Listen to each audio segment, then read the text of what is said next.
Okay, Assalamualaikum warahmatullahi wabarakatuh dan salam sejahtera. Jadi ini adalah video sambungan daripada video saya sebelum ini berkaitan dengan generalization of 2 power of k. Jadi saya tak nak cerita banyak, saya nak terus kepada contoh yang kita akan gunakan untuk pengiraan a single replications of 2 power of k. Sebab kita akan guna kaedah yang lain daripada apa yang kita dah praktis sebelum ni. Untuk kali ni kita akan pakai normal probability plot dan bagaimana kita menggunakannya untuk membangunkan ANOVA table. Jadi kita terus lihat pada example 6.2, refer to book of Montgomery. So kita ada proses chemical, boleh baca sendiri, yang mana proses ini melibatkan 4 faktor dan kita punya response variable di sini adalah filtration rate. So kita akan ikut proses seperti mana yang telah dinyatakan dalam video sebelum ni, ada 6 step semuanya, tapi saya akan fokus pada step yang kedua melibatkan initial model, yang mana kita perlu kita tidak ada replication di sini. Kalau perhatikan ada satu saja observation ya, untuk setiap gabungan rawatan. Jadi untuk itu kita akan terus kepada Excel, file Excel yang mana saya dah copy dan paste data daripada example 6.2 di sini. Jadi untuk keseluruhan kesan yang perlu kita perhatikan apabila kita mempunyai 2 power of k design. Dalam kes ni contohnya kita ada 2 power of 4 design, maksudnya kita ada total 16 minus 1 effect. So 15 lah patutnya kita ada 15 kesan. Jadi untuk menyenaraikan ke semua kesan yang ada, saya dah buat satu jadual baru, iaitu jadual yang menyenaraikan semua kesan yang ada, iaitu kesan utama, kesan interaksi, dua faktor, 3 faktor dan 4 faktor. Jadi perkara pertama, sebelum kita estimate the value of effect, so kita kira dulu kontras. So kontras adalah sama dengan sum product, ya, sama proses yang sama macam kita pernah buat, ya, simple je lah, kita just ambil code, ya, dan juga response variable. Kalau sebelum ni response variable kita based on the summation, tapi dalam hal ni oleh kerana ada satu saja value, so kita ambil sajalah value tu. Jadi bila kita nak drag ke tepi, jangan lupa letakkan dollar signs pada kolom S, sebab kita menggunakan response variable yang sama, ya. So terus drag ke tepi. So kita ada kontras untuk semua kesan dan kita boleh kira efek, yang mana efek ataupun kesan adalah sama dengan 2 kali kontras bahagi perjumlahan n, ataupun n darab 2 power of k, 2 power of k. Dalam kes ni n ada satu saja darab 2 kuasa 4, iaitu 16, ya. Jadi kita ada 2 kali kontras bahagi 16, ya, bahagi 16. Alright, so kita ada efek untuk kesan A dan juga ke semua kesan yang terlibat. Jadi daripada kesan ni tadi kita akan gunakan kesan ni tadi untuk kita membangunkan normal probability dan seterusnya, kira ANOVA. Okay, mula-mula saya copy paste kesan daripada ni, tapi kita paste dalam bentuk nombor sebab kita tak mahu dia dalam bentuk formula, kita nak hilangkan formula tu. Jadi kita copy lagi sekali di sini sebab saya nak paste dia dalam bentuk kolom, saya tak nak dia dalam bentuk the same row, saya nak letak dia dalam satu kolom yang sama. Jadi saya paste special, pilih pada transpose, so dia akan ubah kedudukan. Jadi perkara pertama yang kita boleh buat di sini adalah letakkan ID. So maksudnya dia ada semua 1, 2, 3, bagi dia nombor. Lepas tu yang kedua, saya lupa tadi, sepatutnya saya copy paste factor ataupun kesan, kesannya.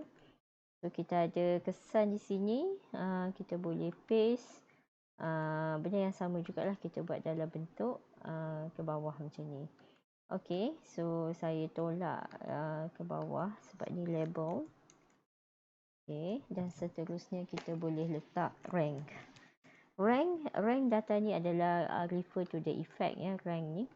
So rank okay, sorry sebelum kita buat rank, kita kena susun dulu data ni mengikut ascending order. So go to data, click expand the selection, sort sort ascending order. So dia akan ambil yang kecil ke atas, yang paling besar di bawah, baru kita bagi dia rank 1, 2, 3 dan seterusnya. Okey, bila kita dah ada rank, kita boleh calculate probability, yang mana probability ni formulanya kita menggunakan formula rank ni lah tadi ya.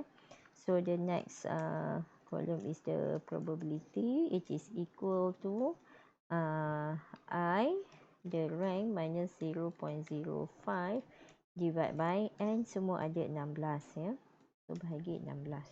So ini adalah probability yang kita ada. So boleh drag down. Selepas probability baru kita dapatkan z-score. Ada banyak cara sebenarnya untuk kita buat z-score. Ada guna pp plot, ada guna qq plot. Okay.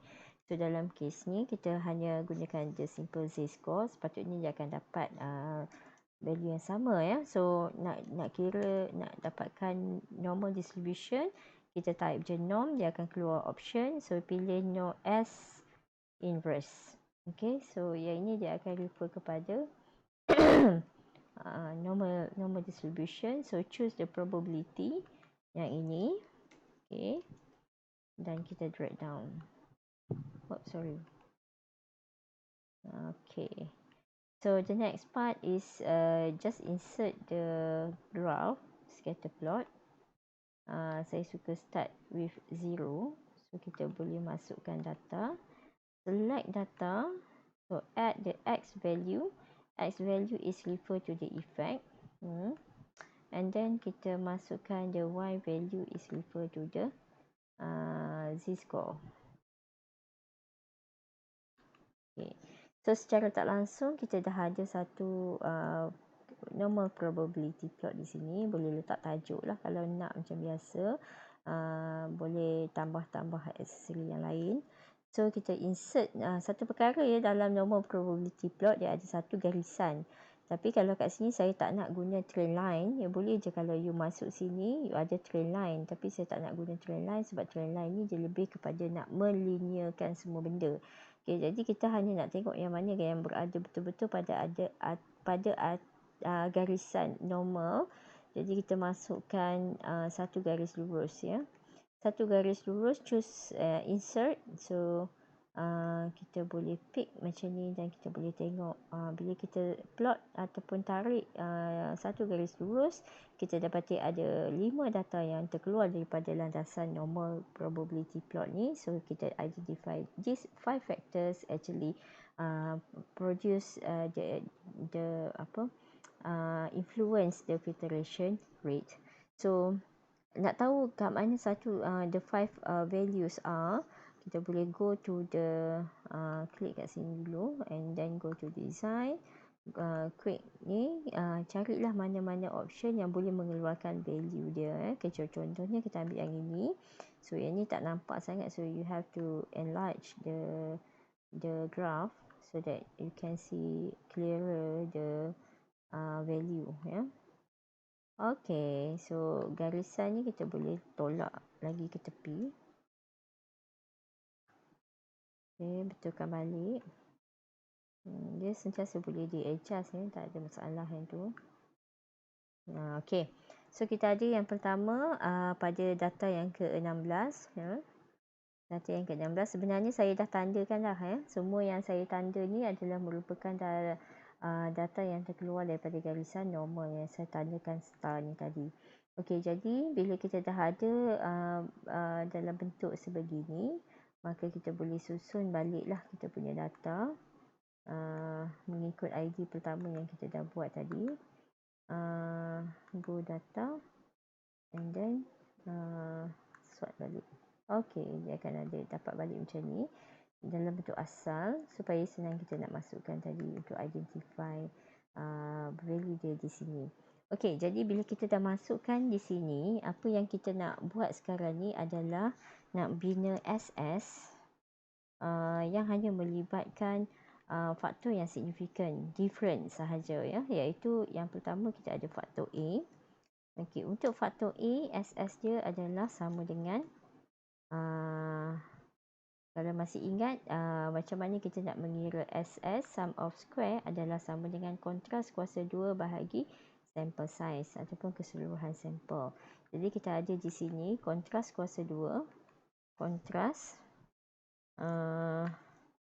kuasa 2 bahagi 16.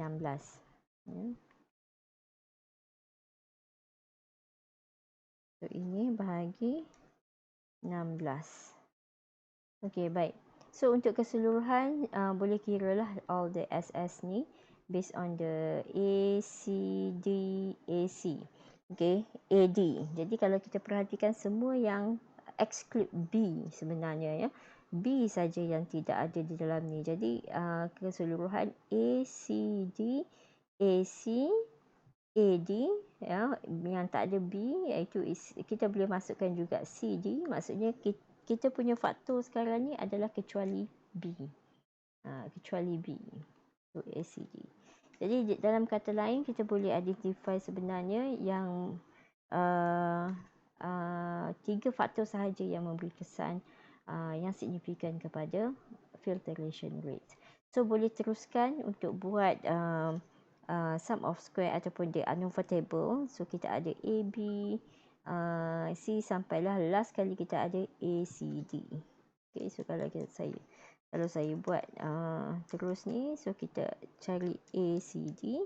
Lepas tu barulah kita boleh dapatkan the sum total, the total. Yang mana total ni tadi adalah sama dengan seperti biasa, dia adalah division square. Division square untuk keseluruhan data ya. So kita boleh ambil yang ini. Okay. So that is the total ataupun SST. Jadi mudah sajalah untuk kita kira error ataupun SSE ya, dengan mengambil kira SST tolak keseluruhan kesan kuasa 2. Okey, itu saja video untuk hari ini berkaitan dengan normal probability plot. So di sini kita bina satu ANOVA table yang tidak memasukkan semua faktor. Okey, sekian, terima kasih.